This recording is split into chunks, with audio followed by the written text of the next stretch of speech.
Today, we're diving into a genuinely fascinating puzzle where how things are built is just as crucial as what they're actually made of. We are stepping into the kingdom of isomers, which is a place where molecular architecture truly dictates destiny.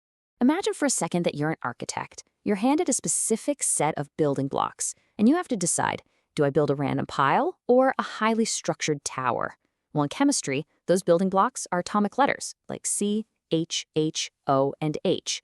The big question is, what actually happens when you rearrange them? Well, here's our golden rule. If you just throw those atomic letters together randomly, like a nonsense string of characters, it means absolutely nothing. It's just a pile of gibberish. But if you arrange them meaningfully into a specific structure, boom, you suddenly have a functional molecule. The major takeaway here is that having the exact same chemical formula does not mean you have the exact same molecule. The same atoms simply do not equal the same properties. This beautifully detailed map introduces us to the whole concept of isomerism. It's a phenomenon where molecules share the exact same chemical formula, but they arrange their atoms differently. And this concept basically branches out into two great kingdoms of chemistry: constitutional isomers and stereoisomers. So let's start with kingdom number one, constitutional isomers. Think of this as different maps, same cities. These are literally like two cities, built from the exact same amount of concrete and steel, but using completely different blueprints. The actual physical connections between the atoms are entirely different. Let's look at the first type, which are chain isomers. Take butane and isobutane. They both share the exact same C4H10 formula, but simply branching that carbon skeleton to make isobutane reduces the molecule's surface area. That leads to weaker London dispersion forces, meaning the molecules just can't stick together as well. And that single change drastically drops the boiling point from -1°C all the way down to -12. And things get wild as that carbon chain grows. If you expand a chain to just 20 carbon atoms, which is a molecule called icosane, the number of possible structural arrangements absolutely explodes to over 366,000. No way, right? It really showcases nature's staggering architectural creativity. Next up, we have functional group isomers, and honestly, these are probably the most dramatic. You take the exact same C2H6O atoms, rearrange them, and you entirely change the functional group. For instance, ethanol is a liquid alcohol that burns, but reorganize those exact same atoms and you get dimethyl ether, which is a gaseous ether used as a refrigerant. They look and act nothing alike chemically, yet they come from the exact same atomic inventory.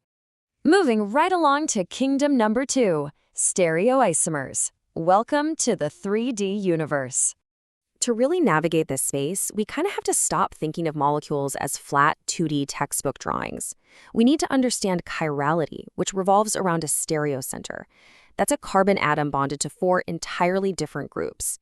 This creates a really fascinating property where the molecule cannot be superimposed on its own mirror image.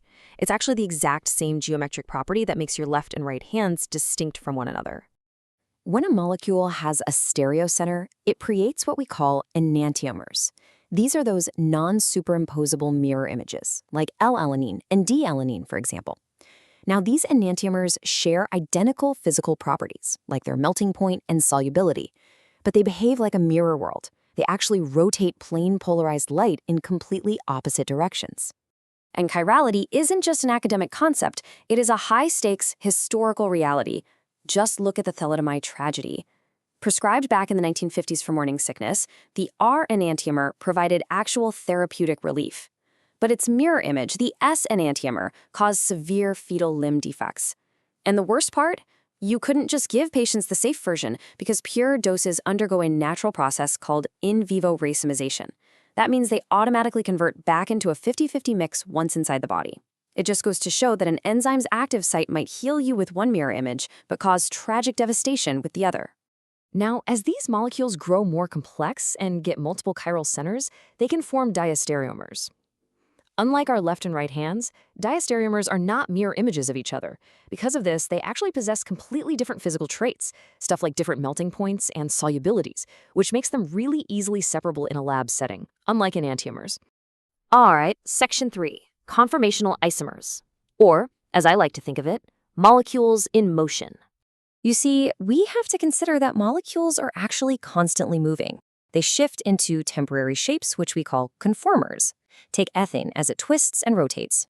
Now, these conformers are not different compounds. They interconvert freely just by rotating around single carbon-carbon bonds without breaking a single thing. A staggered conformation spreads the atoms far apart, which makes it very stable and low energy. But as it rotates into an eclipsed conformation, those atoms overlap, creating a highly unstable, high-energy state. Which brings us to Section 4. Architecture shapes our reality.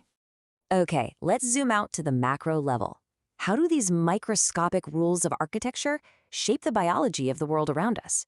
Because these invisible structural rules dictate everything, from the food we eat to the medicine we take. To understand this, let's look at geometric isomers. Since double bonds are rigid and cannot rotate, they lock molecules into specific geometric shapes. Cis geometry places identical groups on the same side, causing the molecule to bend. Trans geometry puts them on opposite sides, resulting in a linear, straight shape. And this simple geometric flip, it changes absolutely everything in biology. A single geometric tweak can entirely transform our food. Take oleic acid. It's got a bent, cis shape that prevents the molecules from packing tightly together, which is what keeps olive oil liquid and so cardioprotective. But if you flip that geometry to oleic acid, it becomes linear. It packs tightly together to form a biologically harmful, semi-solid industrial trans fat, and our body's enzymes just aren't built to process it properly. And this brings us to one of the most fascinating mysteries out there: biological homochirality. Basically, it's the fact that all life on Earth aggressively selected only one specific mirror image to build itself. Human proteins are built exclusively from L-amino acids, while our DNA uses exclusively D sugars. Our biological machinery is incredibly, highly selective about the precise shape of the molecules it uses. Because of this intense selectivity, today's pharmaceutical industry leans heavily on what's called chiral switching. Instead of giving a patient a 50-50 mix of enantiomers, they isolate only the therapeutic one. This gives us highly effective, targeted drugs, like Nexium for acid reduction or esketamine for depression, while simply discarding the less effective mirror image.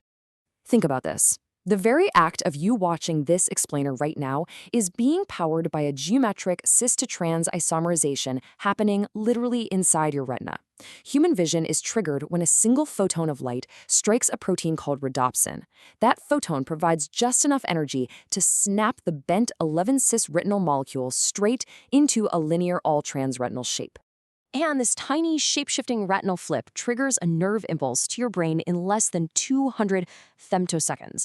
That is 0.000, well, literally 12 zeros and a 2 seconds. That makes it the fastest known reaction in all of vertebrate biology. Crazy, right?